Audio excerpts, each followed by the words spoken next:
Hello students, how are you? Before starting this video, I just want to ask a question. Hope you will think about that why do we go to the schools? Yes, we go to the school because we want to get wisdom. We want to be intelligent. So all of us want to be intelligent persons. Okay, so that's why in 7th class textbook of English, our education board has kept this lesson at the first place. So this is a very beautiful and interesting story from the tales of Tenali Raman. Actually its name in Indian books is Tenali Rama, but in English Tenali Raman. Okay, so let's read the story that how beautifully Tenali Raman tackled the issue between two persons for a well and its water. Okay, let's read the story. Once upon a time, a man sold his well to a farmer. ਇੱਕ ਵਾਰ ਦੀ ਗੱਲ ਹੈ ਕਿ ਇੱਕ ਵਿਅਕਤੀ ਨੇ ਆਪਣਾ ਖੂਹ ਇੱਕ ਕਿਸਾਨ ਨੂੰ ਵੇਚ ਦਿੱਤਾ. The farmer bought the well so that he could water his fields. ਕਿਸਾਨ ਨੇ ਇਸ ਕਰਕੇ ਖੂਹ ਖਰੀਦਿਆ ਸੀ ਤਾਂ ਕਿ ਉਹ ਆਪਣੇ ਖੇਤਾਂ ਨੂੰ ਪਾਣੀ ਦੇ ਸਕੇ. The next day, ਅਗਲੇ ਦਿਨ, when the farmer went to draw water from that well, ਅਗਲੇ ਦਿਨ ਜਦੋਂ ਕਿਸਾਨ ਉਸ ਖੂਹ ਵਿੱਚੋਂ ਪਾਣੀ ਕੱਢਣ ਲਈ ਗਿਆ, the man did not allow him to draw the water from it. ਜਿਹੜੇ ਵਿਅਕਤੀ ਨੇ ਉਸ ਨੂੰ ਖੂਹ ਵੇਚਿਆ ਸੀ ਉਹ ਉੱਥੇ ਖੜਾ ਹੋ ਗਿਆ, ਕਹਿੰਦਾ ਮੈਂ ਤੈਨੂੰ ਇਸ ਪਾਣੀ ਨੂੰ ਕੱਢਣ ਦੀ ਇਜਾਜ਼ਤ ਨਹੀਂ ਦੇ ਸਕਦਾ. He said, I have sold you the well, not the water. ਉਹ ਵਿਅਕਤੀ ਨੇ ਕਿਹਾ ਮੈਂ ਤੈਨੂੰ ਖੂਹ ਵੇਚਿਆ, ਖੂਹ ਦੇ ਵਿਚਲਾ ਪਾਣੀ ਨਹੀਂ. So you cannot draw the water from it. ਇਸ ਕਰਕੇ ਤੂੰ ਪਾਣੀ ਨਹੀਂ ਕੱਢ ਸਕਦਾ ਇਸ ਖੂਹ ਵਿੱਚੋਂ. They started arguing. ਉਹ ਬਹਿਸਬਾਜ਼ੀ ਕਰਨ ਲੱਗ ਪਏ. When they could not solve the problem, they decided to take the issue to the king. ਜਦੋਂ ਹੱਲ ਨਾ ਕਰ ਸਕੇ ਤੇ ਉਹਨਾਂ ਨੇ ਇਸ਼ੂ ਕਿਹਦੇ ਕੋਲ ਲੈ ਕੇ ਜਾਣਾ ਪਸੰਦ ਕੀਤਾ? ਰਾਜੇ ਕੋਲ. They went to the court of King Krishnadev Rai. ਉਹ ਕ੍ਰਿਸ਼ਨਦੇਵ ਰਾਏ ਦੀ ਕੋਰਟ ਯਾਨੀ ਦਰਬਾਰ ਵਿੱਚ ਪਹੁੰਚੇ. King Krishnadev Rai was sitting in his courtroom. ਉਹ ਆਪਣੇ ਦਰਬਾਰ ਹਾਲ ਵਿੱਚ ਬੈਠਾ ਸੀ. He was listening to the complaints of the people of his kingdom. ਉਹ ਆਪਣੇ ਰਾਜ ਦੇ ਲੋਕਾਂ ਦੀਆਂ ਸ਼ਿਕਾਇਤਾਂ ਸੁਣ ਰਿਹਾ ਸੀ. The man and the farmer came inside the courtroom of the king and greeted the king by joining their hands and bowing in front of him. ਦੋਨੋਂ ਵਿਅਕਤੀ ਯਾਨੀ ਆਦਮੀ ਅਤੇ ਕਿਸਾਨ ਮਹਾਰਾਜ ਦੇ ਦਰਬਾਰ ਅੰਦਰ ਆਏ ਅਤੇ ਮਹਾਰਾਜ ਨੂੰ ਦੋਨੋਂ ਹੱਥ ਜੋੜ ਕੇ ਝੁਕ ਕੇ ਸਲਾਮ ਕੀਤਾ, ਨਮਸਕਾਰ ਕੀਤੀ. The farmer looked very sad. ਕਿਸਾਨ ਬਹੁਤ ਦੁਖੀ ਲੱਗ ਰਿਹਾ ਸੀ. King Krishnadev Rai asked him. King Krishnadev Rai ਨੇ ਪੁੱਛਿਆ, Why are you looking sad? What is your problem? ਤੂੰ ਇੰਨਾ ਦੁਖੀ ਕਿਉਂ ਹੈ? ਤੇਰੀ ਸਮੱਸਿਆ ਕੀ ਹੈ? The farmer narrated everything to the king. ਕਿਸਾਨ ਨੇ ਸਾਰੀਆਂ ਚੀਜ਼ਾਂ ਬਿਆਨ ਕਰ ਦਿੱਤੀਆਂ ਰਾਜੇ ਨੂੰ. He said in a sad voice. ਉਸਨੇ ਦੁੱਖ ਭਰੀ ਆਵਾਜ਼ ਵਿੱਚ ਕਿਹਾ, Your Majesty, I am a poor farmer. ਮਹਾਰਾਜ, ਮੈਂ ਇੱਕ ਗਰੀਬ ਕਿਸਾਨ ਹਾਂ. It is difficult for me to get 2 meals every day. ਮੇਰੇ ਵਾਸਤੇ ਬਹੁਤ ਔਖਾ ਹੈ ਕਿ ਦੋਨੋਂ ਸਮੇਂ ਦੀ ਰੋਟੀ ਦਾ ਅਰੇਂਜ ਕਰਨਾ. Please help me. ਕਿਰਪਾ ਕਰਕੇ ਮੇਰੀ ਮਦਦ ਕਰੋ. The king said, All right, tell me your problem. ਅੱਛਾ ਠੀਕ ਹੈ, ਤੂੰ ਮੈਨੂੰ ਆਪਣੀ ਪ੍ਰੋਬਲਮ ਦੱਸ. The farmer replied. ਕਿਸਾਨ ਨੇ ਕਿਹਾ, This man is my neighbor. ਇਹ ਵਿਅਕਤੀ ਮੇਰਾ ਗੁਆਂਢੀ ਹੈ. I needed water for my fields. ਮੈਨੂੰ ਆਪਣੇ ਖੇਤਾਂ ਲਈ ਪਾਣੀ ਚਾਹੀਦਾ ਸੀ. I bought a well from him. ਮੈਂ ਇਸ ਕੋਲੋਂ ਖੂਹ ਖਰੀਦਿਆ. To water my fields. ਆਪਣੇ ਖੇਤਾਂ ਨੂੰ ਪਾਣੀ ਦੇਣ ਲਈ. The king said, Did you not pay him the money? ਰਾਜੇ ਨੇ ਕਿਹਾ, ਫਿਰ ਤੂੰ ਇਹਨੂੰ ਪੈਸੇ ਨਹੀਂ ਦਿੱਤੇ? The farmer said, I did, your majesty. ਮੈਂ ਪੈਸੇ ਦਿੱਤੇ ਹਨ. With great difficulty, I had collected money to buy a well. ਬੜੀ ਮੁਸ਼ਕਲ ਦੇ ਨਾਲ ਮੈਂ ਪੈਸੇ ਜੋੜੇ ਇਹ ਖੂਹ ਖਰੀਦਣ ਲਈ. I bought the well from him by giving him the money he had asked for. ਮੈਂ ਇਹ ਖੂਹ ਖਰੀਦਿਆ ਹੈ ਜਿੰਨੇ ਇਹਨੇ ਪੈਸੇ ਮੰਗੇ ਇਹਨੂੰ ਦੇ ਕੇ. ਦ ਕਿੰਗ ਆਸਕਡ ਦ ਮੈਨ, ਹੁਣ ਰਾਜੇ ਨੇ ਉਸ ਵਿਅਕਤੀ ਨੂੰ ਪੁੱਛਿਆ, did the farmer give you the money for the well, ਕੀ ਇਸ ਵਿਅਕਤੀ ਨੇ ਤੈਨੂੰ ਪੈਸੇ ਦੇ ਦਿੱਤੇ ਹਨ ਖੂਹ ਲਈ? The man said, yes your majesty, ਹਾਂ ਮਹਾਰਾਜ ਪੈਸੇ ਦੇ ਦਿੱਤੇ ਹਨ। The king asked the farmer, so what is the altercation about then, ਤਾਂ ਫਿਰ ਇਹ ਤਕਰਾਰ ਕਿਸ ਲਈ? ਅਲਟਰਕੇਸ਼ਨ ਹੁੰਦਾ ਤਕਰਾਰ, ਇਹ ਤਕਰਾਰ ਕਿਸ ਵਾਸਤੇ ਹੈ ਤੁਹਾਡੀ, ਯਾਨੀ ਆਪਸੀ ਝਗੜਾ ਕਿਸ ਵਾਸਤੇ ਹੈ? ਦ ਫਾਰਮਰ ਸੈਡ, ਕਿਸਾਨ ਨੇ ਕਿਹਾ, now he is asking me to pay the money for the water too, ਮਹਾਰਾਜ ਇਹ ਹੁਣ ਮੈਨੂੰ ਕਹਿ ਰਿਹਾ ਹੈ ਕਿ ਤੂੰ ਪਾਣੀ ਲਈ ਵੀ ਪੈਸੇ ਦੇ। The water in the well is mine now, why should I pay him more, ਇਸ ਖੂਹ ਵਿਚਲਾ ਪਾਣੀ ਵੀ ਤਾਂ ਹੁਣ ਮੇਰਾ ਹੀ ਹੈ, ਮੈਨੂੰ ਇਸ ਲਈ ਪੈਸੇ ਕਿਉਂ ਦੇਣੇ ਚਾਹੀਦੇ ਹਨ? I want justice your majesty, ਮੈਨੂੰ ਨਿਆਂ ਚਾਹੀਦਾ ਹੈ ਮਹਾਰਾਜ। The king asked the neighbour, what is this, is it true? ਰਾਜੇ ਨੇ ਉਸ ਗੁਆਂਢੀ ਨੂੰ ਪੁੱਛਿਆ, ਇਹ ਕੀ ਹੈ, ਕੀ ਇਹ ਸੱਚ ਹੈ? ਦ ਨੇਬਰ ਆਲਸੋ ਪਲੀਡਡ, ਗੁਆਂਢੀ ਨੇ ਵੀ ਬੇਨਤੀ ਕੀਤੀ, yes your majesty, I sold him the well but not the water inside it, ਹਾਂ ਮਹਾਰਾਜ ਮੈਂ ਤਾਂ ਇਸ ਨੂੰ ਸਿਰਫ ਖੂਹ ਵੇਚਿਆ, ਨਾ ਕਿ ਇਸ ਦੇ ਅੰਦਰਲਾ ਪਾਣੀ। The king found the problem very interesting and asked Tenali Raman, the wisest minister of his court, to solve it. ਰਾਜੇ ਨੇ ਸਮੱਸਿਆ ਨੂੰ ਬੜੀ ਰੋਚਕ ਪਾਇਆ ਅਤੇ ਆਪਣੇ ਦਰਬਾਰ ਦੇ ਸਭ ਤੋਂ ਸਿਆਣੇ ਮੰਤਰੀ ਤੇਨਾਲੀ ਰਮਨ ਨੂੰ ਇਸ ਸਮੱਸਿਆ ਦਾ ਹੱਲ ਕਰਨ ਲਈ ਕਿਹਾ। Tenali Raman then said to the neighbor, Tenali Raman ਨੇ ਫਿਰ ਗੁਆਂਢੀ ਨੂੰ ਕਿਹਾ, we understand that you sold your well to the farmer but not the water, ਸਾਨੂੰ ਇਹ ਸਮਝ ਆ ਗਈ ਹੈ ਕਿ ਤੂੰ ਕਿਸਾਨ ਨੂੰ ਖੂਹ ਵੇਚਿਆ ਹੈ, ਪਾਣੀ ਨਹੀਂ। Yes sir, said the man, ਹਾਂ ਸ਼੍ਰੀਮਾਨ ਜੀ, ਉਸ ਵਿਅਕਤੀ ਨੇ ਕਿਹਾ, but you sold the well and took money for it, said Tenali Raman। Tenali Raman ਨੇ ਇੱਕ ਤਰ੍ਹਾਂ ਨਾਲ ਪੁੱਛਿਆ, ਪਰ ਤੂੰ ਖੂਹ ਵੇਚਦਾ ਤੇ ਪੈਸੇ ਵੀ ਲੈ ਲੈਣਾ। ਯੈਸ ਸਰ, ਸੈਡ ਦ ਮੈਨ, ਹਾਂ ਸ਼੍ਰੀਮਾਨ ਜੀ ਮੈਂ ਪੈਸੇ ਲੈ ਲਏ ਹਨ, ਵਿਅਕਤੀ ਨੇ ਕਿਹਾ।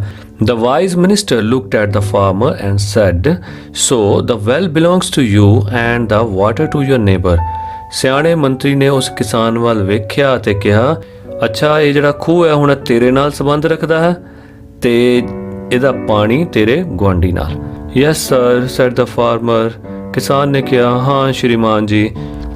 So is he giving you the rent for keeping his water in your well, asked Tenali Raman। Tenali Raman ਨੇ ਪੁੱਛਿਆ, ਇਹ ਦੱਸ ਕਿ ਇਹ ਹੁਣ ਤੈਨੂੰ ਕਿਰਾਇਆ ਦੇ ਰਿਹਾ ਤੇਰੇ ਖੂਹ ਵਿੱਚ ਆਪਣਾ ਪਾਣੀ ਰੱਖਣ ਲਈ? No sir, said the farmer smilingly, ਕਿਸਾਨ ਨੇ ਮੁਸਕਰਾਉਂਦੇ ਹੋਏ ਕਿਹਾ, ਨਹੀਂ ਸ਼੍ਰੀਮਾਨ ਜੀ ਇਹ ਮੈਨੂੰ ਕਿਰਾਇਆ ਨਹੀਂ ਦੇ ਰਿਹਾ। He had understood that he would get justice, ਹੁਣ ਕਿਸਾਨ ਨੂੰ ਸਮਝ ਆ ਗਈ ਕਿ ਹੁਣ ਉਸ ਨੂੰ ਨਿਆਂ ਮਿਲ ਜਾਏਗਾ।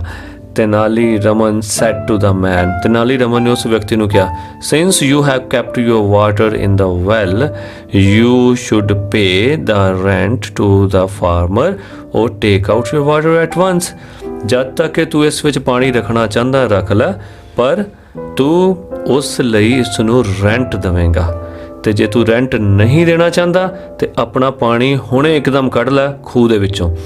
You must pay 2 gold coins as rent to the farmer for keeping your water in the farmer's well, ਤੈਨੂੰ ਇਸ ਕਿਸਾਨ ਨੂੰ ਕਿਸਾਨ ਦੇ ਖੂਹ ਵਿੱਚ ਪਾਣੀ ਰੱਖਣ ਲਈ 2 ਸੋਨੇ ਦੀਆਂ ਮੋਹਰਾਂ ਕਿਰਾਏ ਵਜੋਂ ਦੇਣੀਆਂ ਪੈਣਗੀਆਂ। And the farmer will pay you 1 gold coin every month for drawing the water from the well for his fields। ਦੂਸਰਾ ਕੀ ਹੈ, ਕਿਸਾਨ ਤੈਨੂੰ 1 ਸੋਨੇ ਦਾ ਸਿੱਕਾ ਹਰ ਮਹੀਨੇ ਦੇਵੇਗਾ ਤੇਰੇ ਖੂਹ ਵਿੱਚੋਂ ਆਪਣੇ ਖੇਤਾਂ ਲਈ ਪਾਣੀ ਕੱਢਣ ਲਈ। King Krishna Dev Rai started smiling, ਰਾਜਾ ਕ੍ਰਿਸ਼ਨ ਦੇਵ ਰਾਏ ਨੇ ਮੁਸਕਰਾਣਾ ਸ਼ੁਰੂ ਕਰ ਦਿੱਤਾ। At how Tenali Raman had solved this tricky situation and done justice to, ਕਿ ਤੇਨਾਲੀ ਰਮਨ ਨੇ ਕਿਸ ਤਰ੍ਹਾਂ ਇਸ ਗੁੰਝਲਦਾਰ ਸਮੱਸਿਆ ਦਾ ਹੱਲ ਕੱਢਿਆ ਅਤੇ ਨਿਆਂ ਦਿਵਾਇਆ। Tenali Raman proved that greed is not good and punished the neighbor for his dishonesty। Tenali Raman ਨੇ ਇਹ ਸਾਬਿਤ ਕੀਤਾ ਕਿ ਲਾਲਚ ਵਧੀਆ ਚੀਜ਼ ਨਹੀਂ ਹੈ ਅਤੇ ਉਸ ਨੇ ਗੁਆਂਢੀ ਨੂੰ ਉਸ ਦੀ ਬੇਈਮਾਨੀ ਲਈ ਸਜ਼ਾ ਦਿਵਾਈ। Now come to the post reading. Post reading means ਪਾਠ ਪੜਨ ਤੋਂ ਬਾਅਦ, ਪੋਸਟ ਹੁੰਦਾ ਬਾਅਦ ਤੇ ਪ੍ਰੀ ਕੀ ਹੁੰਦਾ ਪਹਿਲਾਂ। ਸੋ ਪੋਸਟ ਰੀਡਿੰਗ ਕਰਦੇ ਹਾਂ, ਇਹਦੇ ਵਿੱਚ ਆਪਾਂ ਨੂੰ ਵੋਕੈਬਲਰੀ ਐਕਸਪੈਂਸ਼ਨ ਕੀ ਮਿਲੇ। ਐਕਸਪੈਂਸ਼ਨ ਹੁੰਦਾ ਵਾਧਾ, ਵੋਕੈਬਲਰੀ ਯਾਨੀ ਤੁਹਾਡੇ ਸ਼ਬਦਾਵਲੀ ਵਿੱਚ, ਇੰਗਲਿਸ਼ ਦੀ ਸ਼ਬਦਾਵਲੀ ਵਿੱਚ ਵਾਧਾ ਕੀ ਹੋਇਆ। ਆ ਜਾਓ। First, draw water, to take out water from a well. Your majesty, respectful words used when talking to or about a king or queen. Get justice, to be treated justly, ਕਿਸੇ ਨੂੰ ਨਿਆਇਕ ਰੂਪ ਨਾਲ ਚੀਜ਼ਾਂ ਦਾ ਮਿਲਣਾ। Instead of, ਇਹਦਾ ਮਤਲਬ ਹੁੰਦਾ ਦੀ ਬਜਾਏ। Of is generally used with the word instead. We say instead of to mean one thing or a person will replace another thing or person. So instead of ਦਾ ਮਤਲਬ ਜਦੋਂ ਇੱਕ ਚੀਜ਼ ਦੀ ਬਜਾਏ ਦੂਜੀ ਚੀਜ਼ ਆਪਾਂ ਇਸ ਤਰ੍ਹਾਂ ਕਹਿਣਾ ਹੋਵੇ। ਸੋ ਐਗਜ਼ਾਮਪਲਸ ਹਨ, there were big trees instead of tall buildings, ਉੱਥੇ ਉੱਚੀਆਂ ਇਮਾਰਤਾਂ ਦੀ ਬਜਾਏ ਵੱਡੇ ਦਰਖਤ ਹਨ। I think I will have tea instead of coffee today, ਮੇਰੇ ਖਿਆਲ 'ਚ ਮੈਂ ਅੱਜ ਚਾਹ ਪੀਣੀ ਪਸੰਦ ਕਰਾਂਗਾ ਬਜਾਏ ਕਿ ਕੌਫੀ ਦੇ। Okay, activity second, insert instead of in the following sentences. So ਆਓ ਇਹਨਾਂ ਵਿੱਚ ਇੰਸਟੈਡ ਨੂੰ ਸ਼ਾਮਿਲ ਕਰੀਏ। ਇੰਸਰਟ ਹੁੰਦਾ ਸ਼ਾਮਿਲ ਕਰਨਾ। The first one is today I will have butter jam today on my bread. So ਇੱਥੇ ਇੰਸਟੈਡ ਆਫ ਕਿੱਥੇ ਆਏਗਾ, today I will have butter instead of jam today on my bread. So ਇੱਥੇ 2 ਵਾਰ today ਲਿਖਿਆ, ਉਹਦੀ ਕੋਈ ਲੋੜ ਨਹੀਂ ਹੈ। Second, by mistake Sahib went to the railway station instead of airport to pick up his friend. So ਅੱਗੇ airport ਫਿਰ ਦੁਬਾਰਾ ਲਿਖਤਾ ਦੀ ਕੋਈ ਲੋੜ ਨਹੀਂ ਹੈਗੀ। ਸੋ ਫਰੈਂਡ ਤੱਕ ਸਫੀਸ਼ੀਐਂਟ ਹੈ, ਆਪਣਾ ਸੈਂਟੈਂਸ ਬਣ ਜਾਂਦਾ ਹੈ। I want to buy Samsung mobile instead of Apple, ਯਾਨੀ ਮੈਂ ਸੈਮਸੰਗ ਮੋਬਾਈਲ ਖਰੀਦਣਾ ਚਾਹੁੰਦਾ ਹਾਂ ਐਪਲ ਦੀ ਬਜਾਏ। I wore second form wear ਦੀ, ਓਕੇ, WEAR, wear ਹੁੰਦਾ ਪਹਿਨਣਾ, wear ਦੀ ਸੈਕਿੰਡ ਫਾਰਮ wore, ਥਰਡ ਕਿਹੜੀ ਹੁੰਦੀ, yes, worn. So I wore blue socks, ਮੈਂ ਨੀਲੀਆਂ ਜੁਰਾਬਾਂ ਪਹਿਨੀਆਂ ਕਿਹਦੀ ਬਜਾਏ, red instead of red. Fifth, Rajinder had fresh cream custard. So fifth, Rajinder had fresh cream instead of custard. Okay. Learning to read and comprehend. Learning मतलब सीखो, read मतलब पढ़ना, comprehend समझना, पूरी तरह समझना। आओ पढ़ना ते पूरी तरह समझना सीखिए। Activity third, answer the following questions. Why did the farmer buy the well? Farmer ने ਖੂਹ well ਕਿਉਂ ਖਰੀਦਿਆ ਸੀ? ਸੋ ਇਹ ਸਟਾਰਟਿੰਗ ਵਿੱਚ ਹੀ ਆ ਜਾਂਦਾ, the farmer bought the well so that he could water his fields. Okay, the next one is who did he buy it from? उसने किस कोल खरीदिया सी? So he bought it from his neighbor. उसने अपने neighbor कोलों खरीदिया सी। Third, what was the argument between the farmer and his neighbor about? Farmer ਅਤੇ ਉਸਦੇ neighbor ਦੇ ਵਿਚਕਾਰ ਕੀ ਬਹਿਸਬਾਜ਼ੀ ਹੋ ਰਹੀ ਸੀ? ਜਵਾਬ ਕੀ ਹੋਏਗਾ? The argument between the farmer and his neighbor was about the water inside the well. Fourth, where did they go to solve the issue? They went to solve. Went ਕਿਉਂ ਆਇਆ? ਕਿਉਂਕਿ question ਦੇ ਵਿੱਚ did ਲੱਗਿਆ ਸੀ। ਸੋ ਜੇ question 'ਚ did ਹੋਵੇ ਤੇ ਆਨਸਰ 'ਚ second form ਆ ਜਾਏਗੀ। ਸੋ go ਦੀ ਜਗ੍ਹਾ ਕੀ ਆਏਗਾ? went. ਸੋ ਆਨਸਰ ਕੀ ਹੋਏਗਾ? They went to the court of King Krishna Dev Rai to solve the issue. Fifth, what did the king do to solve their case? ਰਾਜੇ ਨੇ ਉਹਨਾਂ ਦੀ ਸਮੱਸਿਆ ਨੂੰ ਸੁਲਝਾਉਣ ਲਈ ਕੀ ਕੀਤਾ? ਸੋ ਜਵਾਬ ਕੀ ਹੋਏਗਾ? ਸੋ ਕਿੰਗ ਨੇ ਕੀ ਕੀਤਾ ਸੀ? The king asked Tenali Raman, the wisest minister of his court, to solve it. Sixth, how did Tenali Raman solve the case? Tenali Raman ਨੇ ਇਹ ਕੇਸ solve ਕਿੱਦਾਂ ਕੀਤਾ? solve ਕੀ ਹੁੰਦਾ? ਹੱਲ ਕਿੱਦਾਂ ਕੀਤਾ? So the Tenali Raman asked the neighbor to give the rent for water inside the well to the farmer. So this is how he solved the case. Okay, activity 4. Read the answer the questions that below. The farmer bought the well so that he could water his fields. Who is he in the sentence?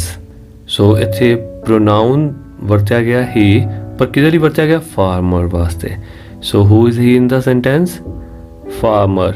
I have sold you the well, not the water, so you cannot draw the water from it. What does it mean in the sentence? ਹੁਣ ਇਸ ਵਿੱਚੋਂ ਤੂੰ ਪਾਣੀ ਨਹੀਂ ਕੱਢ ਸਕਦਾ, ਇਸ ਮਤਲਬ ਖੂਹ ਵਿੱਚੋਂ, ਸੋ ਇਟ ਦਾ ਮਤਲਬ ਹੋ ਜਾਏਗਾ ਵੈਲ. ਸੋ ਇੱਥੇ ਕੀ ਪ੍ਰੈਕਟਿਸ ਕਰਾਈ ਜਾ ਰਹੀ ਹੈ? ਪ੍ਰੋਨਾਊਨਸ ਦੀ. ਓਕੇ, ਸੋ ਨਾਊਨ ਦੀ ਜਗ੍ਹਾ ਜਿਹੜੇ ਸ਼ਬਦ ਵਰਤੇ ਗਏ, the words which were used on the place of noun. They went to the court of King Krishndev Rai. Who are they in the sentence? कौन गए सन Krishndev Rai ਦੀ ਕੋਰਟ ਵਿੱਚ? The farmer and the neighbor. He was listening to the complaints of the people of his kingdom. Who is he? So कौन सी? King. I bought a well from him to water my fields. मैं ਉਸ ਕੋਲ ਖੂਹ ਖਰੀਦਿਆ ਆਪਣੇ ਖੇਤਾਂ ਨੂੰ ਪਾਣੀ ਦੇਣ ਲਈ. ਉਸ ਕੋਲ ਹੈ ਨਾ, ਹਿਮ. ਕਿਸੇ ਕੋਲ? Yes, neighbour. ਇੱਥੇ ਆਏਗਾ neighbour. Activity 5. Read the sentences taken from the story. Answer the questions that follow in the given sentences. Okay, they decided to take the issue to the king. ਉਹਨਾਂ ਨੇ ਇਸ ਸਮੱਸਿਆ ਨੂੰ ਰਾਜੇ ਕੋਲ ਲੈ ਕੇ ਜਾਣ ਦਾ ਫੈਸਲਾ ਕੀਤਾ. What was the issue? Issue ਕੀ ਸੀ? ਸਮੱਸਿਆ ਕੀ ਸੀ? The issue was the ownership regarding the water of well. Issue ਸੀ, ਮੁੱਦਾ ਸੀ ਕਿ ਮਾਲਕ ਕੌਣ ਹੈ? ਕਿਹਦਾ ਮਾਲਕ? ਖੂਹ ਵਿਚਲੇ ਪਾਣੀ ਦਾ. Why are you looking sad? ਤੂੰ ਦੁਖੀ ਕਿਉਂ ਲੱਗ ਰਿਹਾ ਹੈ? Who was looking sad and why? ਕੌਣ ਸੀ ਜਿਹੜਾ ਦੁਖੀ ਸੀ? ਸੋ ਇਹਦਾ ਜਵਾਬ ਕੀ ਹੋਏਗਾ?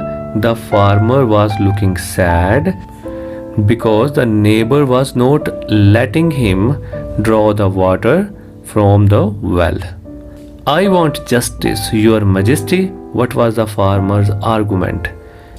ਮਹਾਰਾਜ, ਮੈਨੂੰ ਨਿਆਂ ਚਾਹੀਦਾ ਹੈ. ਇਹ ਗੱਲ ਕਰਕੇ ਫਾਰਮਰ ਨੇ ਤਰਕ ਕੀ ਦਿੱਤਾ? ਕੀ ਕਹਿ ਕੇ ਕਿਹਾ ਕਿ ਮੈਨੂੰ ਨਿਆਂ ਚਾਹੀਦਾ ਹੈ? ਸੋ ਉਸਨੇ ਕਿਹਾ ਸੀ ਕਿ water in the well is mine now. Why should I pay him more? So ਉਸਨੇ ਕਿਹਾ ਸੀ ਕਿ ਇਸ ਦਾ ਅੰਦਰਲਾ ਪਾਣੀ ਮੇਰਾ ਹੈ, ਮੈਂ ਇਸ ਲਈ ਆਲਰੇਡੀ ਪੇ ਕਰ ਚੁੱਕਿਆ. ਮੈਂ ਇਸ ਪਾਣੀ ਲਈ ਹੁਣ ਇਸ ਨੂੰ ਅਲੱਗ ਤੋਂ ਜ਼ਿਆਦਾ ਪੈਸੇ ਕਿਉਂ ਦੇਵਾਂ? Tenali Raman had solved this tricky situation. How did Tenali Ram solve this problem? Tenali Raman ਨੇ ਇਹ ਗੁੰਝਲਦਾਰ ਸਮੱਸਿਆ ਦਾ ਹੱਲ ਕੀਤਾ.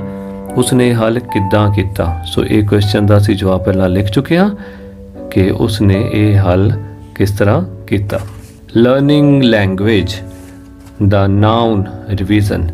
ਹੁਣ ਆਪਾਂ ਲੈਂਗੁਏਜ ਨੂੰ ਲਰਨ ਕਰਨਾ ਸਿੱਖਦੇ ਹਾਂ, ਯਾਨੀ ਉਹਦਾ ਗ੍ਰਾਮਰ ਪਾਰਟ. ਦਾ ਨਾਊਨ ਰਿਵੀਜ਼ਨ. ਹੁਣ ਆਪਾਂ ਦੇਖਦੇ ਹਾਂ ਕਿ ਇਹਦੇ ਵਿੱਚ ਨਾਊਨ ਕਿਹੜੇ-ਕਿਹੜੇ ਹਨ. ਸੋ ਆ ਜਾਓ. First, Divyam is a good dancer. So Divyam dancer, ਇਹ ਕੀ ਹੋ ਗਏ? Noun. Second, New York is a big city. Nouns ਕਿਹੜੇ ਹੈ? ਨਿਊਯਾਰਕ ਨਾਮ ਹੈ ਤੇ city. Animals are important for the existence of human beings. So animals noun हो गए. एग्जिस्टेंस यानी होंद नाउन हो गया. ह्यूमन बीइंग्स यानी मनुख, ये भी नाउन हो गए. The words in bold are nouns. ਜਿਹੜੇ ਵੀ ਅੱਖਰ ਮੋਟੇ ਕਰਕੇ ਲਿਖੇ ਹਨ ਉਹ ਕੀ ਹਨ? Nouns. They are the names of a person, place, animal or a thing. Animal, they are the names of a person, place, animal or a thing. ਇਹ ਨਾਮ ਹਨ ਕਿਸੇ ਜਗ੍ਹਾ ਦੇ, ਜਾਨਵਰ ਦੇ ਜਾਂ ਕਿਸੇ ਵਸਤੂ ਦੇ. In this lesson we will discuss some more types of nouns, that is abstract, concrete and collective. ਇਸ ਲੈਸਨ ਵਿੱਚ ਅਸੀਂ ਕੁਝ ਹੋਰ ਤਰ੍ਹਾਂ ਦੇ ਨਾਮ, ਨਾउन ਦੇਖਾਂਗੇ. ਉਹ ਕਿਹੜੇ-ਕਿਹੜੇ ਨੇ? ਐਬਸਟਰੈਕਟ. ਐਬਸਟਰੈਕਟ ਕਿਹੜੇ ਹੁੰਦੇ ਨੇ? ਭਾਵਵਾਚਕ ਸੰਗਿਆ. ਠੀਕ ਹੈ, ਭਾਵਵਾਚਕ ਨਾਮ ਜਿਹੜੇ ਕਿ ਅਸੀਂ ਦੇਖ ਨਹੀਂ ਸਕਦੇ. ਕੰਕਰੀਟ, ਠੀਕ ਹੈ, ਪਦਾਰਥ ਜਿਹੜੇ ਅਸੀਂ ਦੇਖ ਸਕਦੇ ਹਾਂ. ਐਂਡ ਕੁਲੈਕਟਿਵ ਅਤੇ ਸਮੂਹ, ਇਕੱਠ. ਸੋ ਇਹ ਸਾਰੇ ਕੀ ਨੇ? ਨਾਮ ਦੀਆਂ ਕਿਸਮਾਂ. The thing mentioned above may be concrete. ਇਹ ਜਿਹੜੀਆਂ ਚੀਜ਼ਾਂ ਉੱਪਰ ਦਰਸਾਈਆਂ ਗਈਆਂ ਹਨ, ਹੋ ਸਕਦਾ ਹੈ ਕਿ ਕੰਕਰੀਟ ਹੋਣ. ਕੰਕਰੀਟ ਪਦਾਰਥਕ ਜਿੱਦਾਂ a bag, a pencil, a pen, something that we can see and touch. ਇਹ ਉਹ ਚੀਜ਼ਾਂ ਜਿਨ੍ਹਾਂ ਨੂੰ ਅਸੀਂ ਦੇਖ ਸਕਦੇ ਹਾਂ ਅਤੇ ਛੂਹ ਸਕਦੇ ਹਾਂ। ਔਰ ਐਬਸਟਰੈਕਟ, ਅਤੇ ਹੋ ਸਕਦਾ ਹੈ ਭਾਵਵਾਚਕ ਹੋਣ, ਯਾਨੀ ਪੀਸ, ਓਨੈਸਟੀ, ਗੁੱਡਨੈਸ, ਜਿੱਦਾਂ ਸ਼ਾਂਤੀ, ਇਮਾਨਦਾਰੀ ਅਤੇ ਚੰਗਿਆਈ। Something that we can feel but can not see or touch. ਇਹ ਉਹ ਚੀਜ਼ਾਂ ਹਨ ਜਿਨ੍ਹਾਂ ਨੂੰ ਅਸੀਂ ਮਹਿਸੂਸ ਕਰ ਸਕਦੇ ਹਾਂ ਪਰ ਦੇਖ ਤੇ ਛੂਹ ਨਹੀਂ ਸਕਦੇ। ਓਕੇ, ਆ ਜਾਓ ਜੀ ਅੱਗੇ। Look at the picture given below. ਇਸ ਪਿਕਚਰ ਵੱਲ ਦੇਖੋ। ਦ ਡੋਗ ਫੈਚਡ ਦ ਬਾਲ ਵਿਦ ਗਲੀ। ਫੈਚਡ ਹੁੰਦਾ ਉਹ ਲੈ ਕੇ ਆਣਾ, ਠੀਕ ਹੈ। ਕੁੱਤਾ ਲੈ ਕੇ ਆਇਆ ਬਾਲ ਨੂੰ, ਵਿਦ ਗਲੀ ਯਾਨੀ ਹਰਸ਼, ਉਲਾਸ, ਖੁਸ਼ੀ ਖੁਸ਼ੀ। In the picture above the word glee is an abstract noun. ਹੁਣ ਖੁਸ਼ੀ ਇਹੋ ਜਿਹੀ ਚੀਜ਼ ਹੈ ਜਿਹਨੂੰ ਅਸੀਂ ਟੱਚ ਨਹੀਂ ਕਰ ਸਕਦੇ, ਸਿਰਫ ਫੀਲ ਕਰ ਸਕਦੇ ਹਾਂ, ਦੇਖ ਨਹੀਂ ਸਕਦੇ, ਸਿਰਫ ਫੀਲ ਕਰ ਸਕਦੇ ਹਾਂ। ਸੋ ਖੁਸ਼ੀ ਯਾਨੀ ਗਲੀ ਕੀ ਹੋਇਆ? Abstract noun. The dog, the ball, the grass and the sky that we can see are concrete nouns. ਹੁਣ ਜਿਹੜੇ ਡੋਗ ਹੈ, ਬॉल ਹੈ, ਗ੍ਰਾਸ ਹੈ, ਸਕਾਈ, ਇਹਨਾਂ ਸਾਰਿਆਂ ਨੂੰ ਅਸੀਂ ਦੇਖ ਸਕਦੇ ਹਾਂ ਨਾ। ਸੋ ਇਹ ਕੀ ਨੇ? ਕੰਕਰੀਟ ਨਾउन्स, ਪਦਾਰਥਕ। Examples of concrete nouns include. ਹੁਣ ਕੰਕਰੀਟ ਨਾउन्स ਦੀਆਂ ਜਿਹੜੀਆਂ ਐਗਜ਼ਾਮਪਲਸ ਆ ਉਹਨਾਂ 'ਚ ਕੌਣ ਆ ਜਾਂਦੇ ਨੇ? ਸੋ ਇਹਨਾਂ 'ਚ ਉਹ ਸਾਰੀਆਂ ਚੀਜ਼ਾਂ ਆ ਜਾਂਦੀਆਂ ਜਿਨ੍ਹਾਂ ਨੂੰ ਅਸੀਂ ਦੇਖ ਸਕਦੇ ਹਾਂ, ਛੂਹ ਸਕਦੇ ਹਾਂ, ਠੀਕ ਹੈ। ਸੋ ਪੀਪਲ, ਲੋਕ, ਐਨੀਮਲਸ, ਜਾਨਵਰ, ਆਬਜੈਕਟਸ ਯਾਨੀ ਵਸਤੂਆਂ, ਪਲੇਸਿਸ ਐਂਡ ਜਿਓਗ੍ਰਾਫੀਕਲ ਫੀਚਰਸ, ਜਗ੍ਹਾਵਾਂ ਅਤੇ ਧਰਾਤਲ ਵਿਸ਼ੇਸ਼ਤਾਵਾਂ, ਸਾਰੀਆਂ ਚੀਜ਼ਾਂ ਅਸੀਂ ਦੇਖ ਸਕਦੇ ਹਾਂ। ਆ ਜਾਓ ਹੁਣ ਐਗਜ਼ਾਮਪਲਸ ਆਫ ਐਬਸਟਰੈਕਟ ਨਾउन्स। ਉਹ ਕਿਹੜੀਆਂ ਚੀਜ਼ਾਂ ਜਿਨ੍ਹਾਂ ਨੂੰ ਅਸੀਂ ਦੇਖ ਨਹੀਂ ਸਕਦੇ, ਛੂਹ ਨਹੀਂ ਸਕਦੇ? ਸੋ ਫਸਟ ਹੈ ਕੁਆਲਿਟੀਜ਼ ਯਾਨੀ ਕਿਸੇ ਦੇ ਗੁਣ, ਐਂਡ ਕਰੈਕਟਰਿਸਟਿਕਸ ਯਾਨੀ ਕਿਸੇ ਦੀਆਂ ਵਿਸ਼ੇਸ਼ਤਾਵਾਂ, ਕਿਸੇ ਚੰਗੀ ਚੀਜ਼ਾਂ, ਮਾੜੀਆਂ ਚੀਜ਼ਾਂ, ਉਹ ਸਾਰੀਆਂ ਚੀਜ਼ਾਂ। ਸੈਕਿੰਡ ਇਮੋਸ਼ਨਸ, ਕਿਸੇ ਦੇ ਹਾਵ ਭਾਵ, ਕਿਸੇ ਦੀਆਂ feelings, and states of mind, ਅਤੇ ਉਹਦੇ ਦਿਮਾਗ ਵਿੱਚ ਕੀ ਚੱਲ ਰਿਹਾ, ਉਹਦੇ ਦਿਮਾਗ ਦੀ ਕੀ ਮਨੋਦਸ਼ਾ ਹੈ। ਸੋ ਇਹ ਵੀ ਜਿਹੜੀਆਂ ਚੀਜ਼ਾਂ ਅਸੀਂ ਦੇਖ ਨਹੀਂ ਸਕਦੇ। ਕਨਸੈਪਟਸ ਐਂਡ ਆਈਡੀਆਜ਼ ਯਾਨੀ ਵਿਚਾਰ ਕਿਹੜੇ ਦਿਮਾਗ 'ਚ ਨੇ, ਠੀਕ ਹੈ। ਸੋ ਵਿਚਾਰਾਂ ਨੂੰ ਅਸੀਂ ਨਹੀਂ ਦੇਖ ਸਕਦੇ। ਫੋਰਥ ਈਵੈਂਟਸ ਐਂਡ ਪ੍ਰੋਸੈਸਿਸ ਯਾਨੀ ਮੌਕੇ ਅਤੇ ਪ੍ਰਕਿਰਿਆਵਾਂ, ਇਹਨਾਂ ਨੂੰ ਵੀ ਅਸੀਂ ਦੇਖ ਨਹੀਂ ਸਕਦੇ। ਓਕੇ, ਹੁਣ ਅਗਲੀ ਐਗਜ਼ਾਮਪਲ ਹੈ ਕਲੈਕਟਿਵ ਨਾउन्स ਦੀ, ਯਾਨੀ ਇਕੱਠਵਾਚਕ। ਉਹਦੇ ਵਿੱਚ ਕਿਹੜੇ ਆ ਜਾਂਦੇ ਨੇ? Bunch, a bunch of flowers ਯਾਨੀ ਬੰਚ ਹੁੰਦਾ ਗੁੱਛਾ। ਸੈਕਿੰਡ ਹੈ ਬੈਵੀ। ਬੈਵੀ ਮਤਲਬ ਝੁੰਡ। ਕਲਾਸ, ਗਰੁੱਪ, ਕਮੇਟੀ ਮਤਲਬ ਕੋਈ ਵੀ ਸਭਾ। ਲਿਟਰ, ਸੋ ਲਿਟਰ ਕੀ ਹੁੰਦਾ? ਇੱਕ ਜਾਨਵਰ ਦੇ ਜਦੋਂ ਕਾਫੀ ਸਾਰੇ ਬੱਚੇ ਇੱਕ ਸਮੇਂ ਪੈਦਾ ਹੁੰਦੇ ਹਨ, ਸੋ ਉਸ ਗਰੁੱਪ ਨੂੰ ਕਿਹਾ ਜਾਂਦਾ ਲਿਟਰ। ਸੋ ਨੀਚੇ ਐਗਜ਼ਾਮਪਲਸ ਬਹੁਤ ਅੱਛੀਆਂ ਨੇ। A bunch of flowers, a bevy of swans, a litter of kittens. Okay, a particular type of collective noun is what are called nouns of assembly. ਇੱਕ ਖਾਸ ਕਿਸਮ ਦੇ ਇਕੱਠਵਾਚਕ ਨਾਮ ਹੁੰਦੇ ਹਨ ਜਿਨ੍ਹਾਂ ਨੂੰ ਅਸੀਂ ਕਹਿੰਦੇ ਹਾਂ nouns of assembly. assembly ਯਾਨੀ ਜਦੋਂ ਲੋਕਾਂ ਦਾ ਕੋਈ ਇਕੱਠ ਹੁੰਦਾ। ਉਹ terms of venery, terms of venery ਯਾਨੀ ਪਸ਼ੂਆਂ ਦਾ, ਬਰਡਸ ਦਾ ਇਕੱਠ ਹੁੰਦਾ, ਉਹਨਾਂ ਨੂੰ terms of venery ਕਿਹਾ ਜਾਂਦਾ ਹੈ। These are phrases that typically describe a group of animals. ਸੋ ਜਿਵੇਂ ਹੁਣੇ ਕਿਹਾ ਕਿ ਇਹ ਫਰੇਜ਼ ਹੈ ਜਿਹੜਾ ਕਿ ਐਨੀਮਲਸ ਦੇ ਗਰੁੱਪ ਨੂੰ ਡਿਸਕ੍ਰਾਈਬ ਕਰਨ ਲਈ ਵਰਤਿਆ ਜਾਂਦਾ ਹੈ। ਸੱਚ ਐਜ਼ ਕਿਹੜੇ group? A pride of lions, a murder of crows. Okay, so ਇਹੋ ਜਿਹੇ ਫਰੇਜ਼ ਹੈ ਜਿਹੜੇ ਕਿ ਗਰੁੱਪ ਨੂੰ ਡਿਸਕ੍ਰਾਈਬ ਕਰਨ ਲਈ, ਜਿਹੜੇ ਕਿ ਗਰੁੱਪ ਲਈ ਵਰਤੇ ਜਾਂਦੇ ਹਨ। ਲਾਇਨਸ ਦਾ ਗਰੁੱਪ ਕਹਿਣਾ ਹੋਵੇ ਆਪਾਂ ਕਹਿੰਦੇ a pride of lions. Crows ਦਾ ਗਰੁੱਪ ਕਹਿਣਾ ਹੋਵੇ ਆਪਾਂ ਕਹਾਂਗੇ a murder of crows. But sometimes people also make a funny or clever new one such as, ਪਰ ਫਿਰ ਵੀ ਕਈ ਵਾਰ ਲੋਕ ਜਿਹੜੇ ਹਨ ਬੜੇ ਫਨੀ ਜਿਹੇ ਤੇ ਬੜੇ ਚਲਾਕ ਜਿਹੇ ਇਕੱਠਵਾਚਕ ਨਾਮ ਬਣਾ ਦਿੰਦੇ ਹਨ। ਕਿਸ ਤਰ੍ਹਾਂ? ਜਿਵੇਂ ਥਰਡ ਹੈ ਯਾਨੀ ਕਈ ਨਵੇਂ ਸ਼ੂਜ਼ ਦੇ ਪਹਿਨਣ ਨਾਲ ਆਇਆ ਪੈਰ ਦੇ ਵਿੱਚ ਛਾਲਾ। ਓਕੇ, ਸੋ ਕਈ ਵਾਰ ਨਵੇਂ ਸਿਸਟਮ ਚੇਂਜ ਹੁੰਦੇ ਆ ਤੇ ਆਪਾਂ ਨੂੰ ਕਈ ਤਰ੍ਹਾਂ ਦੀਆਂ ਪ੍ਰੋਬਲਮਸ ਦਾ ਸਾਹਮਣਾ ਕਰਨਾ ਪੈਂਦਾ, ਕਈ ਤਰ੍ਹਾਂ ਦੀਆਂ ਮੁਸ਼ਕਲਾਂ ਹੰਡਾਣੀਆਂ ਪੈਂਦੀਆਂ। ਸੋ ਉੱਥੇ ਕਹਿੰਦੇ ਆ blister of shoes. Fourth, a forest of books, ਕਿਤਾਬਾਂ ਦਾ ਜੰਗਲ।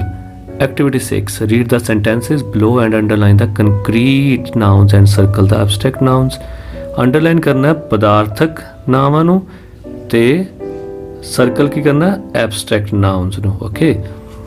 I felt pain when the surgeon put the stitches on my arm. So pain abstract noun, surgeon, stitches, arm एक ही ने concrete nouns. I fell in love with that little puppy. Love abstract, puppy concrete. After lunch, lunch abstract noun. Seema went to the market. Seema, market, concrete nouns. My mom will pick me up from school every week. Mom, school, concrete noun. Week, abstract. The kitten jumped upon the table and ate the cake. Kitten, table, cake. एक ही हो गए concrete. Sania's childhood was painful. Childhood, the painful. Abstract, Sanya, concrete. I have full trust in my maid. Trust, abstract, maid, concrete.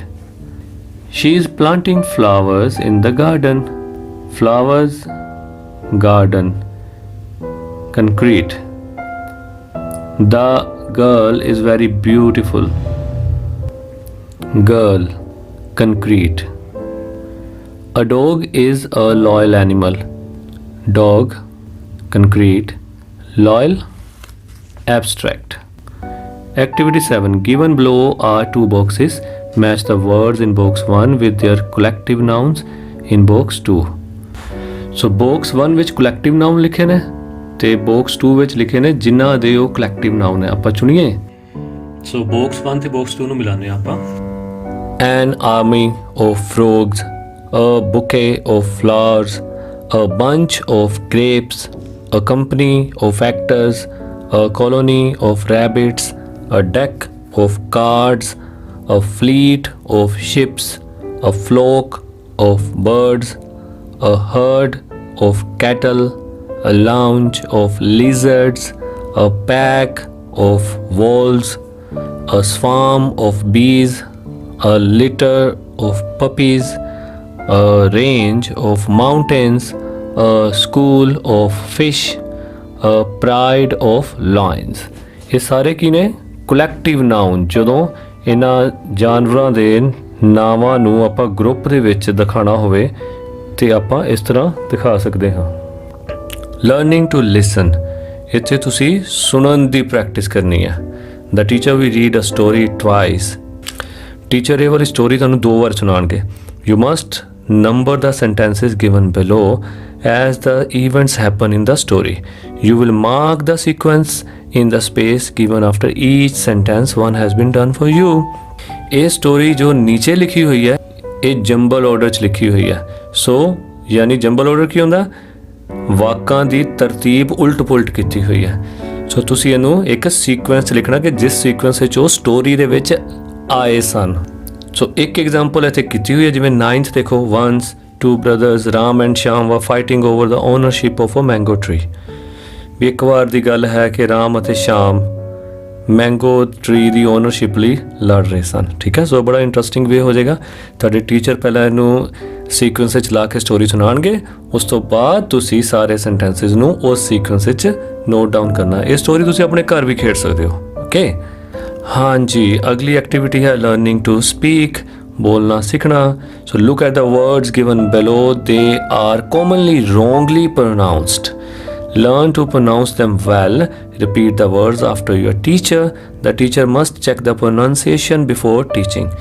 so ਇਹ words ਉਹ ਨੇ ਜਿਹੜੇ ਕਿ ਆਮ ਕਰਕੇ ਗਲਤ pronounce ਹੁੰਦੇ ਨੇ so ਤੁਸੀਂ ਇਹਨੂੰ ਆਪਣੇ ਟੀਚਰ ਦੇ ਮਗਰ ਬੋਲਣਾ ਹੈ so ਪਹਿਲਾ ਹੈ clothes Wednesday picture berry dengue women village heart tomb monkey donkey develop plumber ਇਹਨੂੰ plumber ਨਹੀਂ ਕਹਿਣਾ ਠੀਕ ਹੈ plumber truth ਇਹਦੇ ਪਿੱਛੇ ਸ ਤੇ ਸ਼ ਦੇ ਵਿਚਕਾਰ truth not truth truth coupon next learning to write ਹੁਣ ਇਹਦੇ ਵਿੱਚ ਆਪਾਂ ਲਿਖਣ ਦੀ ਕੋਸ਼ਿਸ਼ ਕਰਨੀ ਹੈ Look at the picture given below. Describe the picture in your own words in the given space. नीचे space ਦਿੱਤੀ ਹੋਈ ਹੈ ਉਹਦੇ ਵਿੱਚ ਤੁਸੀਂ ਪਿਕਚਰ ਨੂੰ ਦੇਖ ਕੇ ਆਪਣੇ ਆਪ ਸੈਂਟੈਂਸ ਬਣਾਉਣ ਦੀ ਕੋਸ਼ਿਸ਼ ਕਰਨੀ ਹੈ। ਤੁਹਾਡੇ ਲਈ ਕਿਊ ਕਾਰਡ ਕੀ ਹੈ ਕਿ ਨਾਲ ਤੁਹਾਨੂੰ ਵਰਡਸ ਦਿੱਤੇ ਹੋਏ ਨੇ and you have to make sentences with these words.